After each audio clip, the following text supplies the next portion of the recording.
نشکاری سے سرمایہ کاری میں اضافہ ہوگا۔ نشکاری سے پی آئی اے کی عظمت آہستہ آہستہ بحال ہوگی۔ مشیر نشکاری محمد علی کی میڈیا سے گفتگو، کہا فیلڈ مارشل سمیت سب کی رہنمائی سے بولی کا مرحلہ مکمل ہوا۔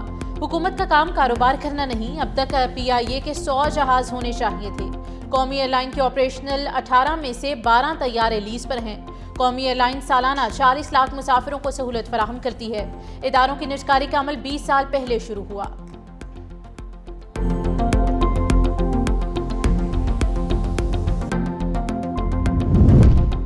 نیشنل ڈائیلاگ کمیٹی نے وزیر اعظم شہباز شریف کی مذاکرات کی دعوت کو خوشائن قرار دیا۔ کمیٹی نے حکومت سے کوٹ لکھپت جیل میں زیر حراست پی ٹی آئی کی سینئر قیادت کی پیرول پر رہائی کا مطالبہ کیا۔ رہنماؤں میں شاہ محمود قریشی، یاسمین راشد، محمود رشید، اعجاز چودھری اور عمر چیمہ شامل۔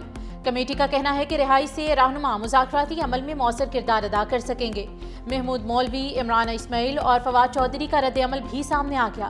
مذاکرات کی کامیابی کا دار و مدار اعتماد سازی کے بامعنی اقدامات پر ہے اور اعتماد سازی کے بغیر مذاکرات پائیدار نہیں ہو سکتے۔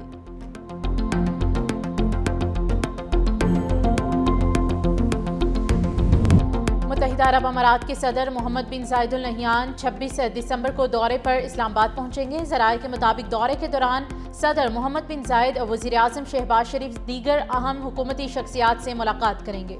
ملاقات میں دو طرفہ تعلقات، اقتصادی اور تجارتی امور سمیت پاک یو اے ای تعلقات پر تبادلہ خیال ہوگا۔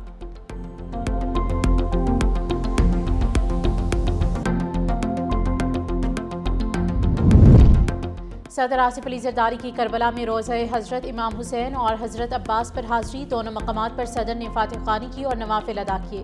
صدر زرداری نے حضرت حسین کی قربانی کو حق، عدل اور استقامت کی علامت قرار دیا۔ صدر زرداری کی امت مسلمہ کے امن، اتحاد اور سلامتی کے لیے دعا۔ صدر زرداری نے حضرت امام حسین کی تعلیمات کو حق، عدل اور انسانیت کے لیے رہنما قرار دیا۔ گورنر کربلا ڈاکٹر نصیف جاسم الخطابی بھی صدر مملکت کے ہمراہ تھے۔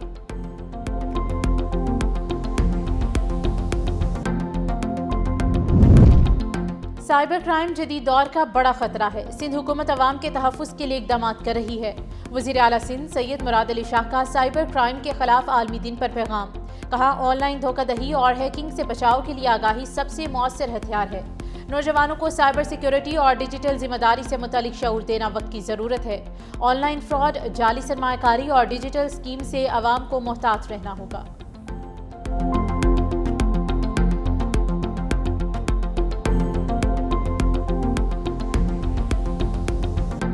معاشی اصلاحات کے مثبت نتائج سے اعتماد بحال ہوا اور ملکی برآمدات پر مبنی ترقی کی جانب بڑھ رہا ہے۔ امریکی اخبار یو ایس اے ٹوڈے میں پاکستان پر 16 صفحات پر مشتمل خصوصی رپورٹ شائع۔ رپورٹ میں وزیر خزانہ محمد اورنگزیب کا انٹرویو شامل، معیشت، سرمایہ کاری کے مواقع اور اہم پالیسی ترجیحات پر تفصیلی تجزیہ شامل۔ وزیر خزانہ نے کہا کہ مالی سال 2025 کی بنیادیں بہتر ہیں۔ کئی برسوں بعد پاکستان نے پرائمری بجٹ اور کرنٹ اکاؤنٹ سرپلس حاصل کیا۔ ترسیلات زر میں اضافہ ہوا اور مہنگائی سنگل ڈیجٹ میں آ گئی۔ زر مبادلہ کے ذخائر 14.5 ارب ڈالر سے تجاوز کر گئے۔ آئی ٹی برآمدات 4 ارب ڈالر سے تجاوز کر چکی۔ آسمان سے برستے ہوئے موتیوں نے بریک لگا لی۔ آزاد کشمیر اور گلیات میں 3 روز سے جاری برف باری اور بارش کا سلسلہ تھم گیا۔ چترال میں برف باری سے نظام زندگی مفلوج، معلم جبہ میں سیاحوں کی موج مستیاں، لیا میں پارہ -8 ڈگری سینٹی گریڈ تک گر گیا۔ Quetta -3 record, Peshawar 6، Islamabad 7، Lahore 10، Karachi 14 centi degree grade record.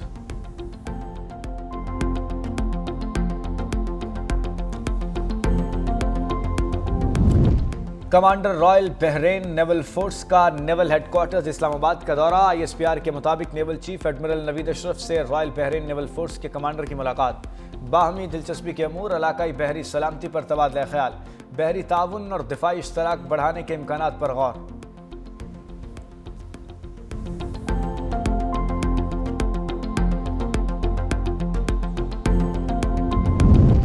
Afghan Taliban رجیم نے افغانستان کی معیشت تباہ کر دی، اقوام متحدہ نے انتباہ جاری کر دیا۔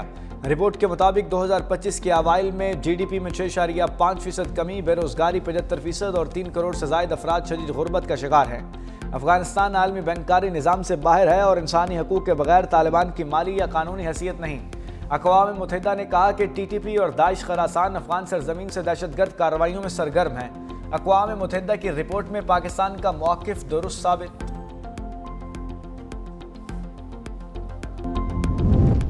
ہندوتوا نظریے کے زیر اثر بھارت اقلیتوں کے لیے غیر محفوظ ریاست بن گیا۔ کرسمس منانے پر انتہا پسندوں کی مسیحی برادری کو دھمکیاں۔ دلی میں بجرنگ دل کے شر پسندوں نے کرسمس کے تہوار کے دوران مسیحی خواتین اور بچوں کو ہراساں کیا۔ ماضی میں بھی مختلف ریاستوں میں مسیحی برادری خوف و ہراس میں مبتلا رہی۔ عالمی جریدے ڈی ڈپلومیٹس کے مطابق بھارت میں مسلم اور مسیحی برادری کے خلاف انتہا پسندانہ واقعات بڑھ چکے۔ 2014 کے بعد بھارتیہ جنتا پارٹی کے برسر اقتدار آنے کے بعد اقلیتوں کے خلاف مظالم میں اضافہ۔ معاہدے کے باوجود اسرائیل کا غزہ سے کبھی نہ نکلنے کا اعلان۔ اسرائیل کے وزیر دفاع کا کہنا ہے کہ اسرائیلی فوج کبھی بھی غزہ کی پٹی سے پوری طرح سے دستبردار نہیں ہوگی۔ فلسطینی انکلیو کے اندر آرمی یونٹ قائم کیا جائے گا۔ اکتوبر میں اسرائیل اور حماس کے دستخط شدہ امن منصوبے کے باوجود انہوں نے کہا کہ اسرائیلی افواج پورے غزہ میں تعینات رہیں گی۔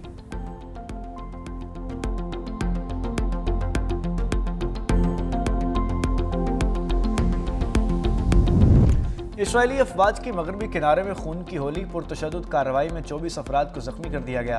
زخمیوں میں 3 افراد کو براہ راست گولیوں کا نشانہ بنایا گیا، جن میں 15 سالہ فلسطینی لڑکا بھی شامل۔ کارروائی کے دوران فوجی بلڈوزرز کا بھی استعمال۔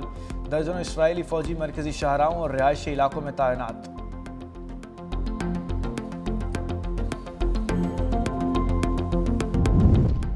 اسرائیلی عدالت بھی نیتن یاہو کے نقش قدم پر۔ حاملہ مسلم خاتون پر تشدد کرنے والے 3 یہودیوں کو بڑا ریلیف۔ اسرائیلی عدالت نے 3 یہودیوں کو جیل بجائے گھر پر نظر بند کرنے کی حکمات جاری کر دی ہے۔ ٹائمز آف اسرائیل کے مطابق ملزمان پر الزام ہے کہ انہوں نے یافا میں 30 سالہ حاملہ خاتون حنان ابو شہادہ کو اور اس کی ساس اور 7 سالہ بچی کو ہراساں کیا۔ اسرائیلی عدالت کی جانب سے ملزموں کو ضمانت پر رہا کرنے کے بعد اب گھر میں نظر بند کرنے کے احکامات۔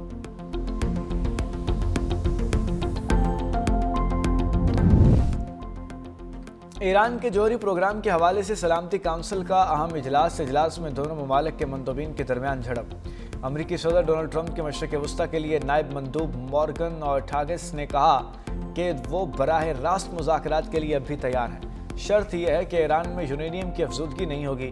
دوسری جانب ایران نے واشنگٹن کی شرائط کو مسترد کرتے ہوئے کہا کہ ایران کسی بھی دباؤ اور دھمکی کے آگے نہیں جھکے گا۔